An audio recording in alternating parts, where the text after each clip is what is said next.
Peristiwa menarik menjelang proklamasi yang perlu diingat adalah keputusan pemerintah Jepang tanggal 8 September 1944 yang dimuat dalam majalah Kunpo, yang berisi tentang izin pemasangan bendera merah putih di samping Hainomoro serta menyanyikan lagu Indonesia Raya sesudah lagu kebangsaan Jepang Kimigayo dalam suatu upacara. Telah sampai beritanya di Kalimantan Selatan, untuk pertama kalinya rakyat Banjarmasin menyaksikan pengibaran bendera merah putih dan menyanyikan lagu Indonesia Raya. Dalam suatu upacara yang diselenggarakan untuk memperingati hari ulang tahun Kaisar Hirohito pada tanggal 29 April 1945. Peristiwa tersebut begitu melekat dalam jiwa para pejuang dan tentu saja menambah semangat patriotik untuk selalu berjuang bagi kemerdekaan Indonesia. Ini ditambah lagi dengan penemuan surat selebaran yang oleh seorang pemuda di pelabuhan yang ditujukan untuk rakyat Borneo yang isinya sebagai berikut, rakyat Borneo, dengan dentuman meriam serta gemuruhnya tank dan mesin terbang. Sekarang ini sedang ditulis sejarah tanah tumpah darah dan rakyatmu ke dalam buku sejarah dunia. Kamu sekalian sekarang menghadapi saat tegak berdiri atas hancur lebutnya warisan nenek moyangmu, timbul atau tenggelam rakyat dan tanah airmu sekarang tergantung kepada keinginanmu untuk pembela warisanmu itu di dalam kancah peperangan ini. Kewajibanmu sekarang tidak lain ialah menunjukkan dalam sejarah dunia itu, bahwa kamu tetap berjuang untuk memilih tanah air Borneo sebagai bagian dari tanah air Indonesia bagi rakyat Borneo sebagai bagian daripada rakyat Indonesia. Kita di lain bagian daripada tanah air kita Indonesia sekarang poen berjuang sekuat tenaga untuk mewujudkan negara Indonesia merdeka bagi rakyat. Dalam keadaan jang bagaimanapun kita haruslah menolak tiap-tiap serangan yang hendak memisahkan kita antara kita. Ingatlah, kepada cita-cita kita jang senantiasa kita dengoengkan sejak api pergerakan kebangsaan kita menjolohi seluruh alam tanah air kita Indonesia dari Aceh hingga ke Papua. Sekarang pun menjala-cala dan berkobar-kobar dalam dadamu, kita tetap berjuang untuk mendirikan negara Indonesia merdeka jang bersatoe. Kita tetap berjuang untuk kedaulatan rakyat Indonesia. Dari maklumat tersebut, rakyat merasa tidak sendiri karena ada banyak para pejuang di seluruh Indonesia yang berjuang untuk mendapatkan kemerdekaan tanpa harus memintanya kepada Jepang. Namun, situasi yang ada saat itu membuat para pejuang dalam kebingungan antara takut, rasa tidak percaya dan keinginan untuk berjuang.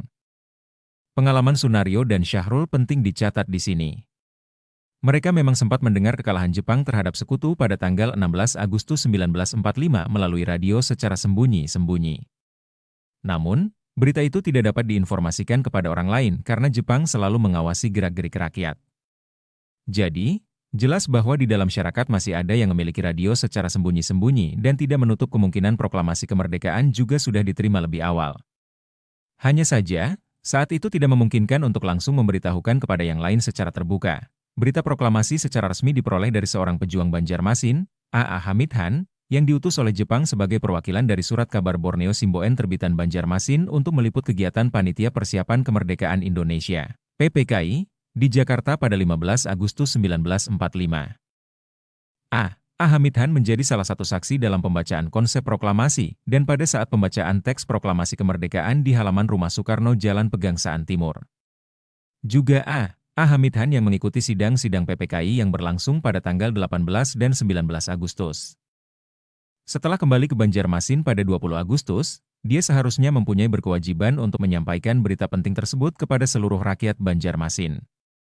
Namun, kenyataannya tugas tersebut tidak dapat dilakukan karena ada larangan dari Main Sebut Cokan agar tidak menyebarkan berita proklamasi dan bertemu dengan siapapun. Menseibu Cokan bahkan menawarkan kepada A.A. Hamid Han mengisolasikan diri di Jakarta bersama keluarganya, namun ia lebih memilih untuk bersembunyi di rantau tempat kelahirannya. Namun sebelum kepergiannya ke rantau, A. Hamid Han diizinkan untuk bertemu dengan tokoh pejuang Banjarmasin, yaitu Pangeran Musa Andi Kesuma, Mr. Roes Bandi, dan Dr. Sosodoro Jati Kesuma. Dan surat pengangkatan dari PPKI untuk Mr. Soebandi sebagai Ketua Komite Nasional Indonesia Daerah, KNIT, dan Dr. Sosodono sebagai Ketua Partai Nasional Indonesia, PNI, Daerah. Pada kesempatan itu pula, Hamid Han menyerahkan surat kabar Asia Raya pimpinan BM Diah dari Jakarta yang memuat berita tentang proklamasi dan teks proklamasi 17 Agustus 1945. Koran Borneo Simboen edisi Banjarmasin baru diizinkan oleh pemerintah Jepang untuk memuat berita proklamasi pada tanggal 26 Agustus 1945. Berita proklamasi justru disiarkan oleh Surat Kabar Borneo Simboen terbitan Hulu Sungai di Kota Kandangan, yang langsung mendapatkan sumber berita dari Radio Domei di Jakarta secara diam-diam. Berita proklamasi juga disebarkan lewat pasar malam yang diselenggarakan di Kandangan tanggal 20 hingga 30 Agustus 1945. Bahkan, pada saat itu teks proklamasi kemerdekaan dan pembukaan Undang-Undang Dasar 1945 dibacakan selengkapnya oleh Ahmad Basuni. Di daerah Kandangan ini, para pejuang tidak mendapat halangan untuk mengibarkan bendera merah putih dan menyanyikan lagu kebangsaan Indonesia Raya. Selain itu, berita proklamasi juga diterima dari bocoran para pegawai Indonesia yang bekerja di siaran radio Banjarmasin Hosokyoku khususnya kepada pelajar Tiuko. Kota Baru adalah ibu kota dari Kabupaten Tanah Bumbu sebelum dimekarkan yang letaknya jauh dari ibu kota Banjarmasin. Namun, justru lokasi Kota Baru lebih mudah berhubungan lewat laut dengan Pulau Jawa, Sulawesi dan Balikpapan. Oleh karena itu, berita proklamasi diterima oleh pejuang Kota Baru dari para pelaut yang sedianya akan berlayar menuju ke Sulawesi. Pada pertengahan bulan September, akibat cuaca yang buruk, 3 pelaut yang terdiri dari suku Bugis, Jawa dan Batak terpaksa untuk sementara waktu berlabuh di Kota Baru.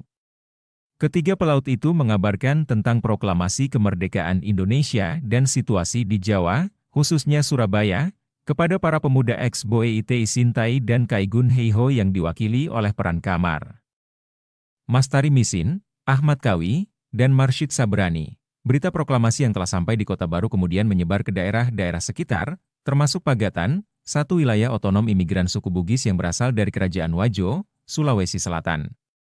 Pagatan dibangun oleh seorang hartawan yang bernama Puane Deke yang kemudian berkembang menjadi sebuah kerajaan di bawah Kesultanan Banjarmasin dengan rajanya bergelar Arung. Selain semua sumber yang telah disebut di atas, radio, surat kabar dan dari orang per orang, informasi tentang berita proklamasi juga diperoleh dari tentara Australia yang tergabung dalam sekutu.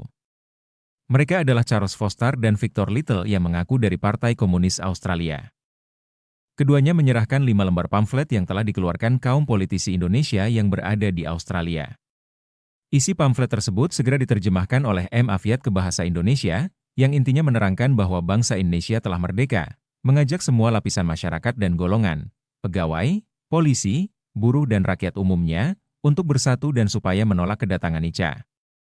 Pada tanggal 1 Oktober 1945, pamflet disebarkan ke seluruh masyarakat Kalimantan Selatan secara serempak. Di Banjarmasin, penyebaran dipelopori oleh Hadhariah M. F. Mohani, Hamli Carang, dan Abdurrahman Nur. Di Rantau dan Kandangan dipelopori oleh Haim Rusli dan Hasnan Basuki, dibarabai oleh Haji Badrun. Sementara di tempat lain seperti Puruk Cahu, Martapura, Marabahan, dan Pelaihari dibawa oleh tentara Australia yang bertugas melucuti tentara Jepang. Berikutnya adalah Kota Waringin, yang kini menjadi 2 kabupaten, yaitu Kabupaten Kota Waringin Barat beribu kota di Pangkalan Bun dan Kabupaten Kota Waringin Timur beribu kota di Sampit.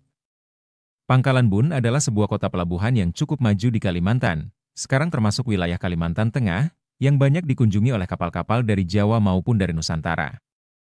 Rakyat Kota Waringin pun sering berlayar ke Pulau Jawa bahkan sampai ke Singapura. Jalur perdagangan laut ini pula yang kemudian berperan penting dalam penyebaran informasi tentang proklamasi. Rakyat Kota Waringin mendengar berita proklamasi langsung dari Jawa melalui beberapa pelabuhan, Sampit, Pangkalan Bun, Pagatan, Mendawai, Kuala Kapuas, dan Pulang Pisau. Para pelaut ataupun pejuang yang baru datang dari Jawa umumnya membawa kabar tentang perkembangan politik yang berlangsung, teristimewa tentang proklamasi kemerdekaan Indonesia. Mungkin karena penyebaran informasi tersebut, pada 24 Agustus 1945, Bun Ken Kanrikan, pemimpin pemerintah Jepang di Pangkalan Bun, menemui Raja Kota Waringin untuk menyampaikan beberapa hal.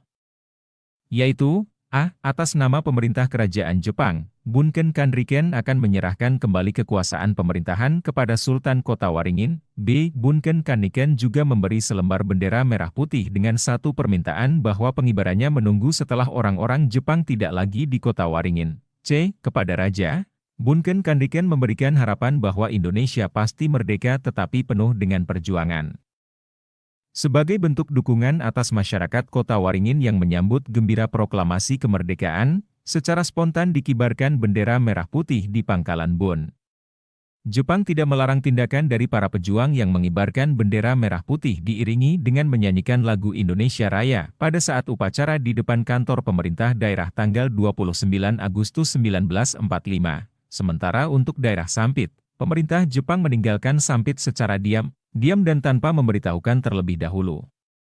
Kesempatan itu tidak disia-siakan oleh para pejuang untuk mengambil alih kantor pemerintahan dan mengibarkan bendera merah putih sekitar akhir Agustus, berbeda halnya dengan rakyat Kumai. Mereka menerima berita proklamasi melalui seorang pejuang yang bernama Abdullah Macumun. Kumai adalah daerah pelabuhan yang letaknya tidak terlalu jauh dari Pangkalan Bun. Pada tanggal 12 Oktober 1945, Abdullah Macumun kembali dari Jawa dan membawa berita secara resmi tentang Indonesia yang telah merdeka. Abdullah Macumun adalah seorang pejuang pertama dari kota Waringin yang memperoleh mandat perjuangan kemerdekaan Indonesia dari pusat. Begitu juga dengan daerah Puruk Cahu dan Muara Teweh, di mana pengibaran bendera dipimpin oleh kepala daerah mereka masing-masing. Di kantor-kantor pemerintah mulai dikibarkan bendera merah putih dan menurunkan bendera Jepang. Di Kuala Kapuas, bendera merah putih dikibarkan di Desa Anjir Sarapat, 10 km dari pusat kota Kuala Kapuas. Jauh sebelum proklamasi kemerdekaan, rakyat Dayak yang tergabung dalam Pakat Dayak bercita-cita agar urusan yang menyangkut wilayah Dayak dipimpin oleh putra Dayak. Keinginan itu disampaikan kepada pemerintah Belanda dan juga pemerintah Jepang. Pada masa Belanda permintaan ini dipenuhi dan diangkat sebagai kepala distrik Dusun Timur, maka muncullah nama Temanggung Jayakarti, Temanggung Raden Sutaono, Raden Sutanegara, Kiai Guntik. Demanggaman hingga kira-kira tahun 1921, namun pada saat pemerintahan Jepang permohonan ini ditolak. Maka, begitu mendengar berita proklamasi kemerdekaan dari surat kabar Borneo Shimbun yang beredar di Banjarmasin, rakyat Dayak, khususnya yang masuk dalam wilayah Dayak besar, langsung menyatakan dukungannya dengan mengibarkan bendera merah putih dan disertai pernyataan sikap bahwa tanah Dayak beserta dengan masyarakat Dayak bergabung dengan negara Republik Indonesia. Kita sekarang ke Balikpapan, yang dikenal sebagai kota minyak yang banyak kekayaan alamnya telah lama dieksploitasi sejak masa kolonial Belanda. Sumber minyak ini sedianya bisa membuat Balikpapan berkembang menjadi sebuah kota yang maju. Namun, apa yang terjadi justru sebaliknya. Kekayaan alamnya yang melimpah justru membuat kota ini selalu diperebutkan oleh banyak bangsa. Lebih buruknya lagi, setiap pergantian pemerintah yang berkuasa kota Balikpapan selalu menjadi sasaran kemarahan dengan cara membumi hanguskan kota Balikpapan agar sang lawan tidak menikmati hasilnya. Begitu juga kondisi pada saat kekalahan Jepang oleh sekutu. Mereka dengan sengaja menghancurkan Balikpapan menjadi puing-puing, sehingga sarana dan prasarana yang ada rusak berat. Belum lagi pengeboman yang dilakukan oleh sekutu sendiri telah membuat Balikpapan semakin hancur. Apa yang terlihat di mana-mana hanya runtuhan dan tunggul arang sisa-sisa kebakaran. Kondisi ini diperparah dengan penderitaan rakyat Balikpapan yang kelaparan karena sulitnya memperoleh bahan pokok terutama beras. Selama ini Balikpapan mengandalkan pengiriman bahan-bahan pokok dari luar daerah seperti Sulawesi dan Jawa. Sementara hubungan laut sulit dilakukan dan hanya mengandalkan perahu-perahu kecil yang memerlukan waktu yang cukup lama untuk sampai di tujuan. Belum lagi hubungan darat yang masih sangat buruk. Dengan kondisi tersebut, rakyat Balikpapan terlambat memperoleh berita proklamasi kemerdekaan Indonesia yang disiarkan pada tanggal 17 Agustus. Dalam situasi ini, muncul seorang pemuda bernama Abdul Moed Halib yang membentuk organisasi yang diberi nama KIM, Komite Indonesia Merdeka, dibantu oleh Hussein Yusuf dan kawan-kawan. Sementara di Nenang dibentuk Komite Penyambutan Indonesia Merdeka yang dipimpin oleh M. Rasjid. Balikpapan baru mendapatkan informasi tentang proklamasi kemerdekaan Republik Indonesia justru melalui pekerja BPM yang datang dari Pulau Jawa untuk merehabilitasi kilang minyak yang rusak akibat perang. Walaupun begitu, berita proklamasi tidak langsung tersebar kepada seluruh masyarakat, tetapi hanya di kalangan terbatas. Setelah para pemuda dan pejuang, terutama ex-Heiho, Kaigun, dan Romusa, mendengar berita tersebut, mereka sepakat untuk mengirimkan perwakilan untuk berunding bahwa masyarakat Balikpapan mendukung pemerintahan Republik Indonesia. Maka muncullah nama-nama Abdul Moed Halib, Raden Ahmad, Aminuddin Nata, Mahmudin Nata, Siebold Mewengkang, M. Syachli Ahmad. Mereka sepakat untuk mengibarkan bendera merah putih di kawasan Pandansari, Karanganyar, sebagai bentuk dukungan pada pemerintahan Republik Indonesia pada tanggal 13 November 1945, di Samarinda, kota yang didirikan pada tahun 1703 oleh Pewa Adong, Lamohang Daeng Mangkona asal Bugis. Berita kekalahan Jepang atas sekutu menjadi rahasia. Pemerintah Jepang sengaja menutup-nutupi berita tersebut dengan menyita radio milik penduduk. Namun, beberapa tokoh pergerakan yang terus mengikuti perkembangan Perang Asia Pasifik telah mengetahui bahwa Jepang telah menyerah kalah. Atas kemenangan tersebut, sekutu melakukan penyebaran selebaran melalui pesawat udara yang isinya antara lain agar pasukan-pasukan Jepang yang masih berkumpul atau bersembunyi di hutan-hutan supaya keluar dan menyerahkan diri. Pembesar Jepang di Samarinda menyerahkan senjata-senjatanya kepada para tokoh Indonesia A.M. Sangaji, Dr. Suwaji dan Dr. Suwondo. Kekalahan Jepang disusul dengan kedatangan tentara sekutu di Samarinda pada tanggal 16 September 1945. Di sisi lain kemerdekaan yang telah dicapai Indonesia sangat terlambat sampai di Samarinda. Kira-kira sebulan sesudah berita proklamasi dikumandangkan, rakyat Samarinda baru menerima berita tersebut. Sama halnya yang terjadi di Sangat-Sangat, yaitu daerah yang dikuasai oleh Kutai Kertanegara. Setelah tentara sekutu pada tanggal 11 September 1945 melucuti tentara Jepang, baru rakyat tahu bahwa sekutu resmi menduduki Sangat-Sangat. Begitu juga berita proklamasi kemerdekaan Indonesia yang disampaikan Sudirin, seorang petugas penerima berita dari stasiun radio tentara sekutu, baru diterima setelah kurang lebih sebulan setelah proklamasi itu dikumandangkan di Jakarta. Berita itu tentu saja memberikan spirit perjuangan bagi pejuang Sangat-Sangat, yang secara spontan mendukung dan menyatakan Sangat-Sangat sebagai bagian dari Republik Indonesia.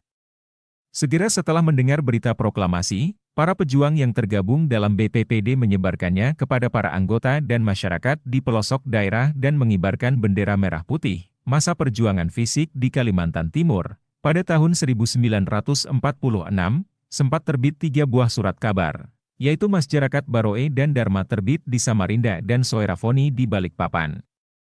Surat kabar ini terbit 2 kali seminggu dan berkembang menjadi 3 kali seminggu. Surat kabar Masyarakat Baroe masih menggunakan ejaan lama, dan hadir dengan bentuk apa adanya, dan bahkan Belanda sempat menjulukinya dengan sebutan koran sapu tangan. Hal ini disebabkan karena ukurannya kecil sebidang sapu tangan dan dicetak dengan mesin handset. Sumber buku sejarah berita proklamasi kemerdekaan Indonesia. Penerbit Direktorat Sejarah dan Nilai Budaya Direktorat Jenderal Kebudayaan Kementerian Pendidikan dan Kebudayaan 2015.